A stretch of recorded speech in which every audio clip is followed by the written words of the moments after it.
Welcome to FrogOps Food Founders Interview.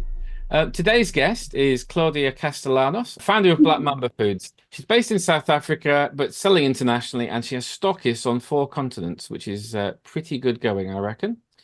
Black Mamba is on a mission to help build a better world through good food and ethical practices, and I'm excited to learn how she's doing this whilst picking up great taste awards along the way. Welcome, Claudia. Thanks so much for having me here. And hello, everyone. I'm very, very excited to be able to share a little bit about our Black Mamba journey with you. Reading about your biography, you've had quite literally an interesting journey to starting the food business. What was the driving force behind Black Mamba?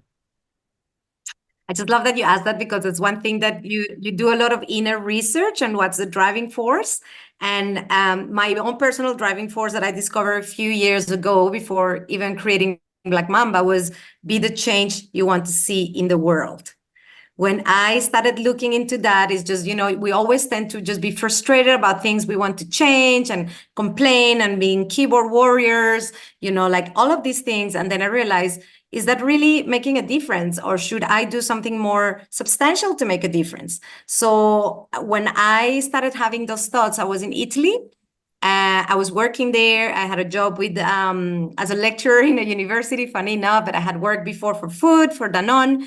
But then I said, you know what, let's do what any sort of person looking for purpose does, and let's just go and volunteer in Africa.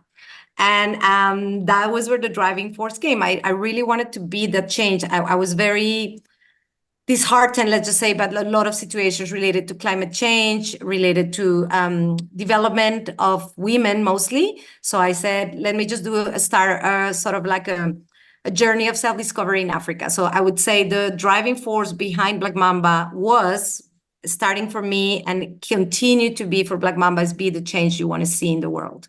And I think, did you say you worked for Danone before? Yes. So you are in the had been in the food industry. I was, but back then I actually swear that I would never ever do food again. Oh, right. That shows that the universe had all the plans for you.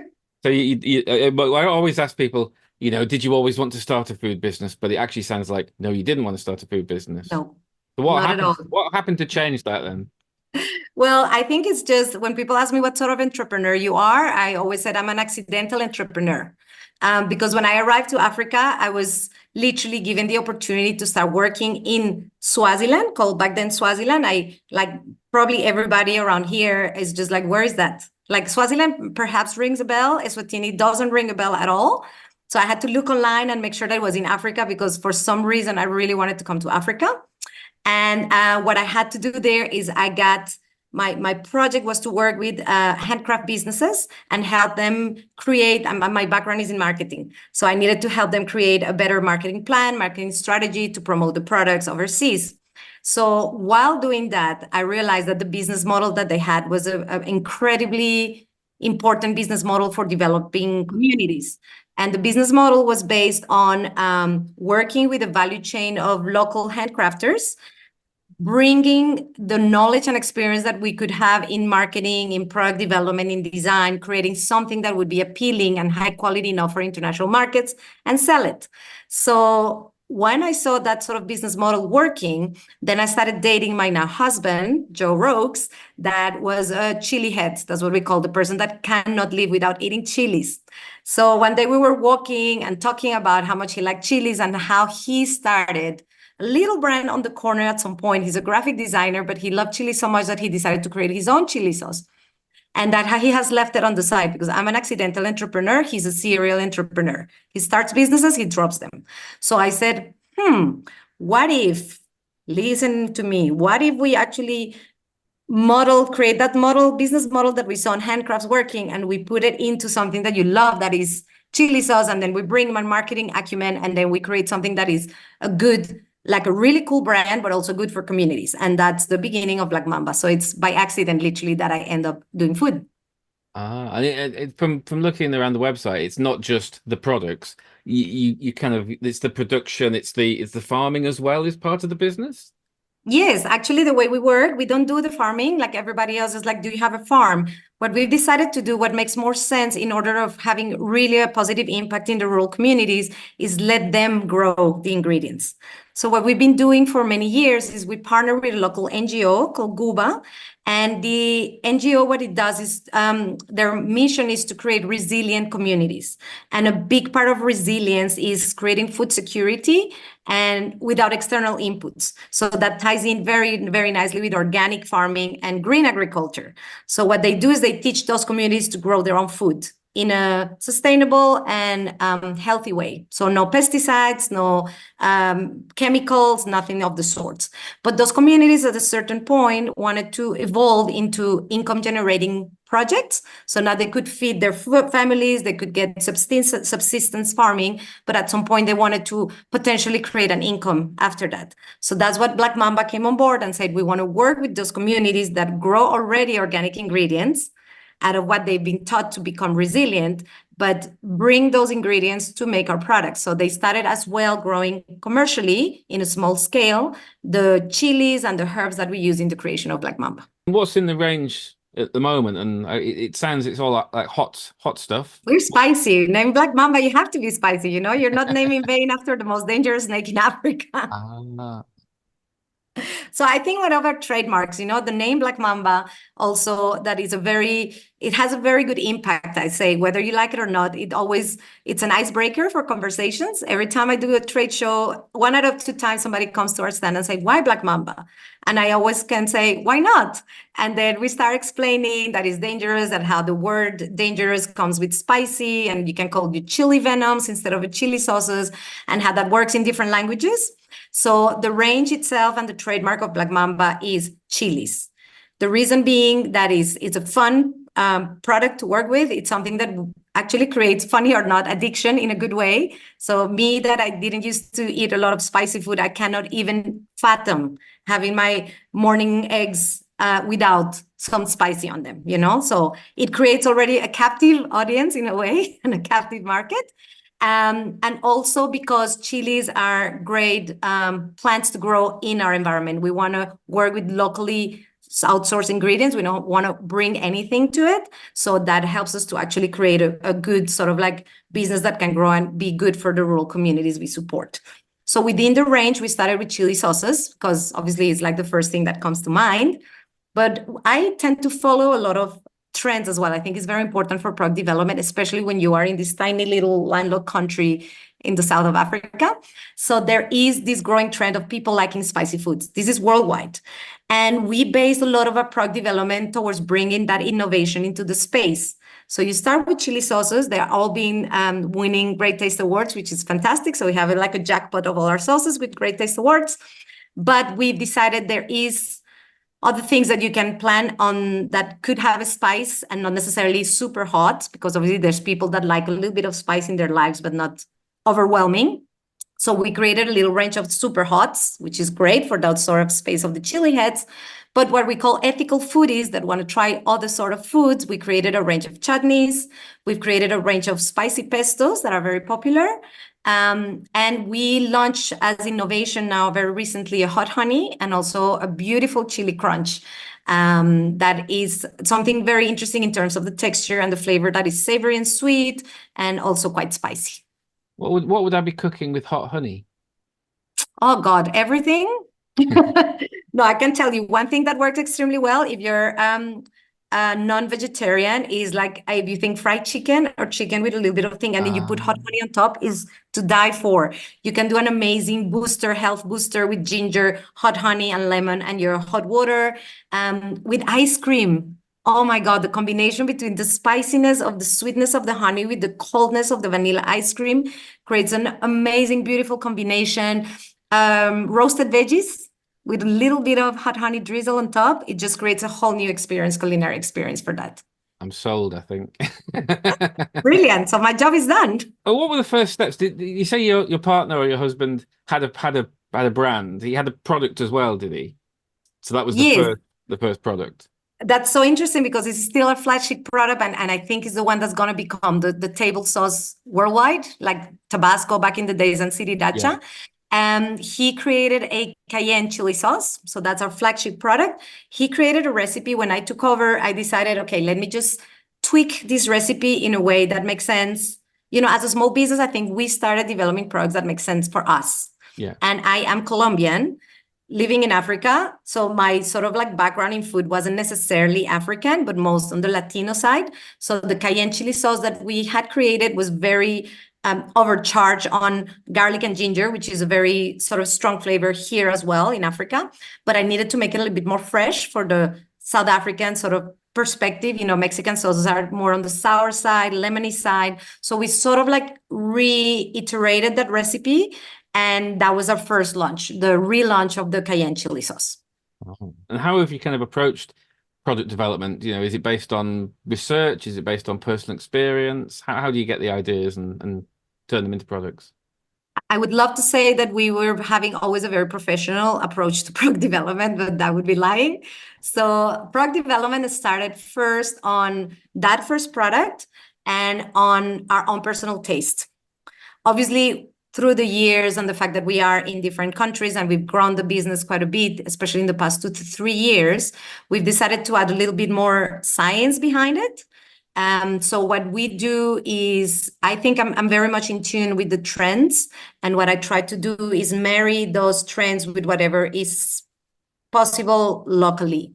So bringing that African essence anyway, and bringing those ingredients that can support our local communities with the international trends. So if you think about it, that's why we created the chili crunch, because all of a sudden the spice is permeating everything, and these sort of interesting textures that are not the sauce, that are not runny, are actually becoming more and more a staple. So trends actually fuel into that product development, because we have very good relations with our distributors that I believe, I think is the Latino as well, not transactional relations, but real true relationships that become friendships. We get a lot of feedback from our distributors, and somebody might come and say, what about a spicy pesto? Like our spicy pestos came from a suggestion from one of our distributors.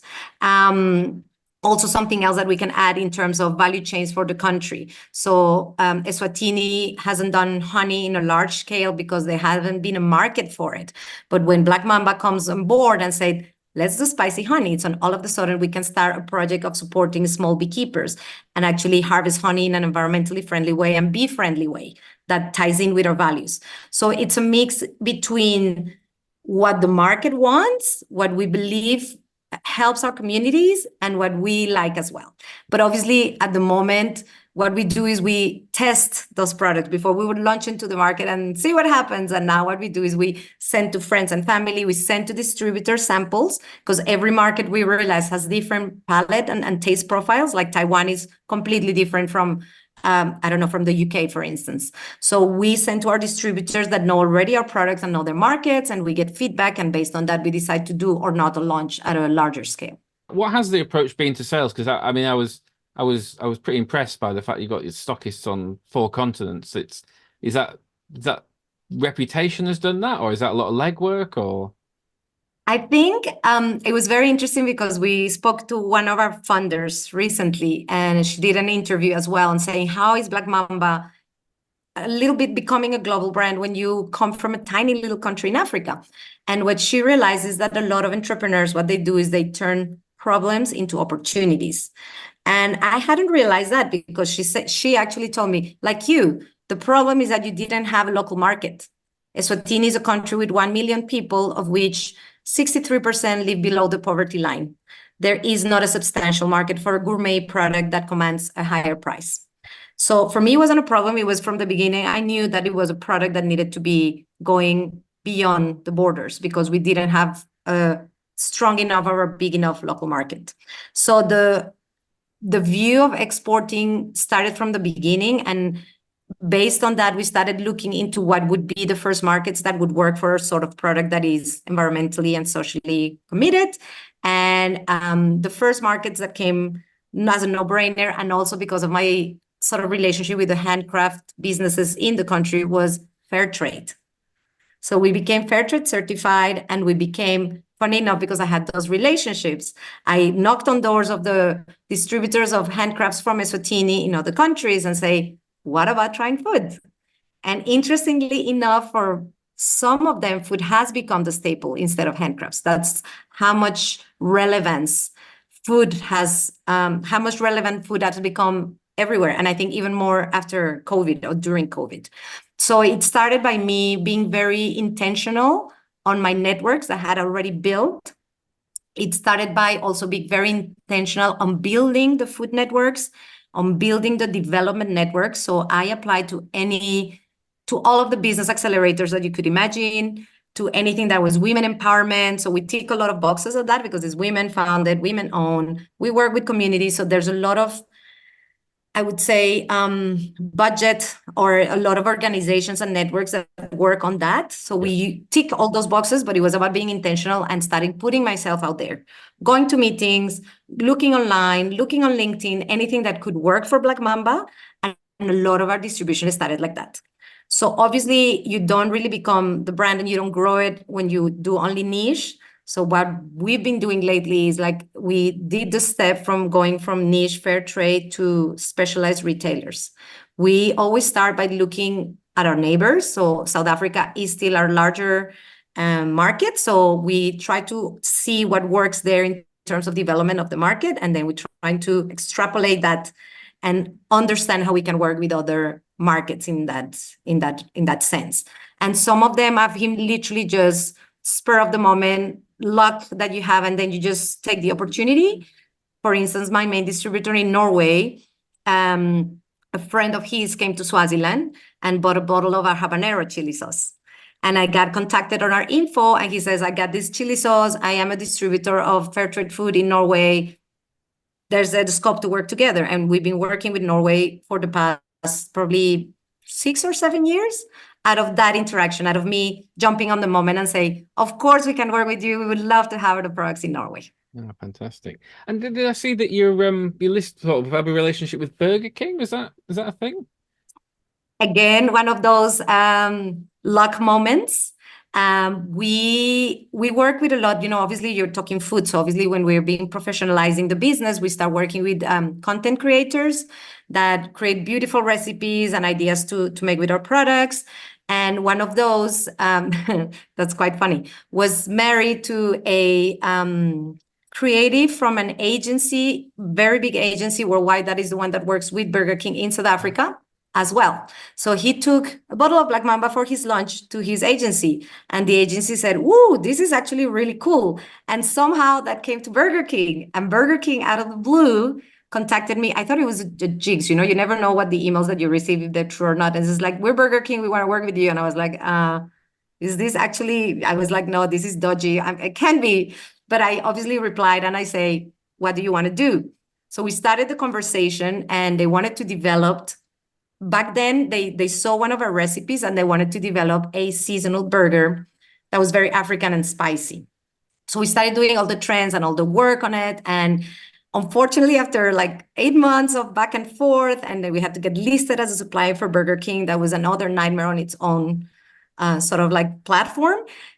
They said, sorry, it didn't work out. We did the testing with the market. It's just they didn't like it. But little they knew that they were actually working with an extremely stubborn Colombian. So I called them and I said, I'm jumping on the next plane to Cape Town, and I'm bringing my whole range because one product didn't work, but we have 12 other products and one of them must work. So I met them. We created a really nice relationship. And a year down the line, they've created a peri-peri range. So peri-peri is obviously the quintessential spice for Africa, or also very popular in the UK, I've noticed.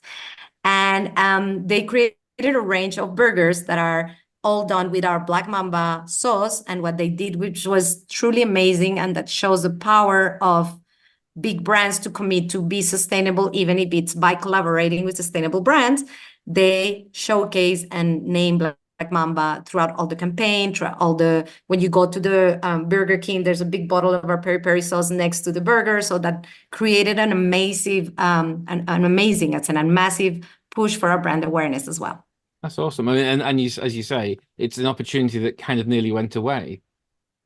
I know. I mean, but that's what I said, as an entrepreneur, I feel, and as a food entrepreneur, it's about not giving up, I guess, like they would have said, and I would have said, oh, thank you so much. It was really lovely working with you, but I understand. And instead I said, no, excuse me. We have a lot of other products. I'm coming to Cape Town. And I think they also admired the perseverance, and they said, well, let's just give it a go. We can't lose anything. And it ended up being a very good deal for us. I see you've won Great Taste Awards. How much of a reputation do those awards have in your different markets? I guess a shiny little label on your bottles, whether you're a bottle of chili sauce or a bottle of wine, makes a difference, because especially for people that have never tried a product.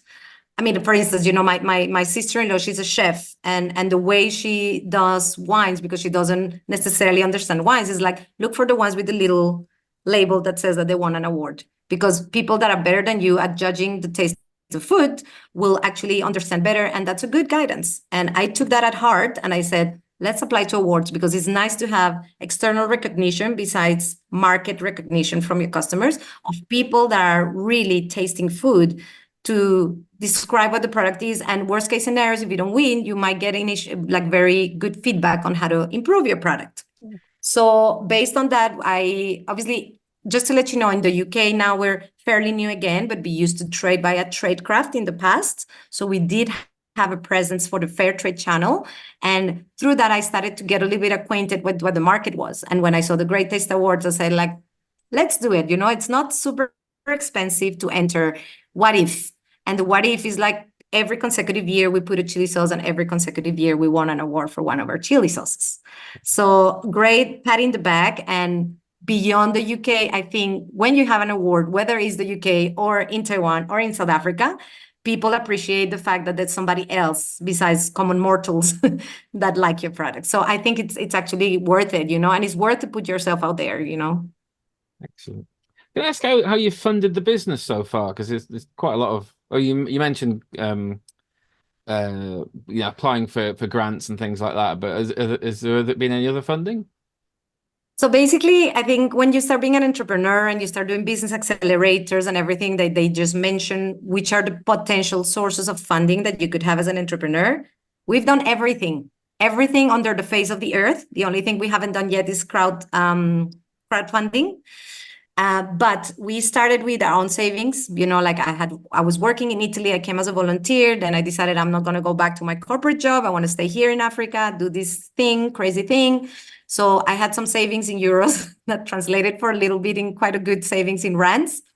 So that was the first input. Then my husband as well, like, bless him, he's been completely trusting the craziness behind my stubbornness. And he also actually, with his own business, started investing in my dream.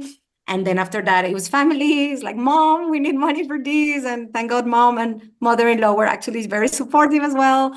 And then after that, it's grants. So you see, when you start doing all your networks and you're in an African country and you're actually doing something for development of the country, we received not a lot, but a few grants that have been very instrumental. Through our first grant, we managed to get actually our food safety certification. That is super important to do international sales. Yeah. So it was a lot of money to be invested for a very small business. So we paid our food safety certification through a grant. Then loans. So loans as well. So creating good relationship with banks, being able to create the debt to a certain amount that allows you to keep on running the business without being like this. Yeah. And the latest, though, that has been is when you start actually thinking, because you know what, you could have a business that is a very good lifestyle business, and that's all you want to do, and that's it, and it's perfectly fine. But we are committed to change food ecosystems. We are committed to show that a business that put people and planet first is a successful bet for other businesses. So I knew we had a purpose beyond lifestyle. And beyond making money. So based on that, I said, okay, it's time to scale this. And I started looking into what are the options. And obviously one of the options is equity. So I started trying to learn a little bit how that worked. So after a lot of no's and 2 years of looking into potential funders, we managed to land our first seed capital through an American VC called Enigma Ventures that works with women-founded businesses in Southern Africa. So literally we tick the box for them. Yeah. And that's how we actually started the big push that we started a couple of years ago on like pushing for more organized retail for other markets. So it's been a big journey. And the reality, unfortunately, what I realize now is when you are in a scaling journey, you will always need money. And I talk to other entrepreneurs, food entrepreneurs as well, is once you get into that sort of like hamster wheel, there's no going out, baby. It's the next round and the next round and the next round. So now we're mentally preparing ourselves for Series A that will hopefully happen by the end of 2024. But aside from kind of going through that funding journey, what are the other goals for Black Mamba? And I think it's very important to always have that sort of purpose. I'm also a lecturer, mentor for other entrepreneurs. And I think what I always tell them is make sure that you have your massive transformational purpose always here. Because the entrepreneurial journey, everybody knows, is up and downs. And there's moments where you're completely demotivated and you said, I had enough. I'm not getting traction. I don't know how to pay salaries this month. 10,000 customers have told me no. So there is a lot of that. But I think for me and for the business, having a very clear purpose of what we want to achieve, which is changing these food ecosystems, and I put it very clear in my mind. In my mind, I want Black Mamba to be the Patagonia of hot sauces, of spiciness. Patagonia is for me one of those brands that have managed to keep true to their values of putting planet first and growing anyway into an amazing brand with good quality, great reviews, good perceptions, and growing. It's an international global brand that still have those values. So what I want when I see Black Mamba and I see the future of Black Mamba, I see Black Mamba becoming the Patagonia of hot sauces. A global brand, a cult brand. I always said I want people to have more. I want more evangelists. I want people also passionate about spiciness, about a greener world, which is the two things that we have that make us different, I think. And that's what I want. So basically, I always jokingly say that we are in a path of chili world domination. But I do believe we have the potential to become a niche global brand. So we will be in every single market, like making sure that we can translate the meaning of good food for us. So food that is good for you with organic ingredients for the planet. So that takes into consideration organic farming, environmentally friendly packaging, and good for the people that grow your food or make your food. Like for us as humans nowadays, considering that good food is only tasty food, I think we need to go beyond that because we have to as a species, because the future of our species depends on that as well. And so for us, it's important. And that is the massive transformational purpose. So I see our brand becoming a beacon for other businesses to see that we can actually do that. And also hopefully something that creates the feeling as well. We consider ourselves like fun and modern and African, but not in a, please buy from us African poor people because we need to be, no, but like really a cool, modern, fun brand. So that's sort of like the goal, to keep on bringing those values, that sort of approach, that brand, I have to say commitment, or that brand promise that we have throughout everything that we do in the future. Can I ask how you got into sort of the Taiwan and places like that? Oh God! So Taiwan, I'm not in a call with my distributor in Taiwan because it's a market that I still haven't deciphered. It's just so difficult because you think you nailed it and then you didn't, and then you have some traction for a year and then you don't. But why we got there is our government has very strong ties with Taiwan. So that's why I said build those relationships. The network is so important. So we got the possibility to go to a trade show. The biggest trade show in Taiwan is called Food Taipei. So we had a little stand at Food Taipei, and you probably noticed already that I'm very outgoing and extroverted. So I don't let people escape from my stand before they try Black Mamba. And by actually being there, putting myself there, we managed to talk to what is now our distributor. So it was a lot of work in terms of getting listed. So that's one thing for international markets, is like there is interest in the market. Now you have to get listed with the FDA, the local FDA.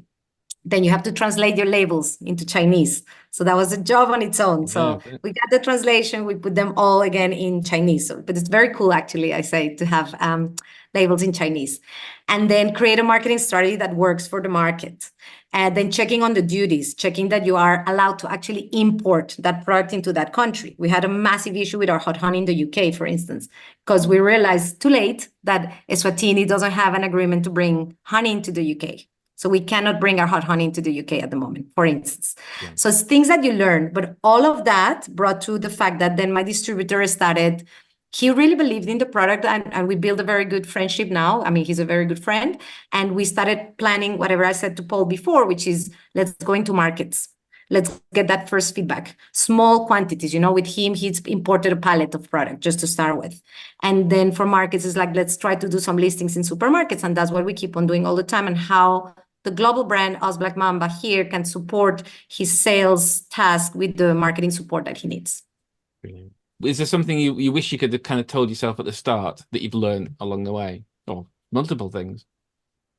Actually, I thought about that question a lot. Of course, like I would say, I'm paraphrasing my 7-year-old daughter. Every time I tell her, you need to do that, you need to do that. And she always says, it's easy for you to say. So obviously it's easy for me to say now, oh, this is the things that I should have done before when they were not that obvious back in the day.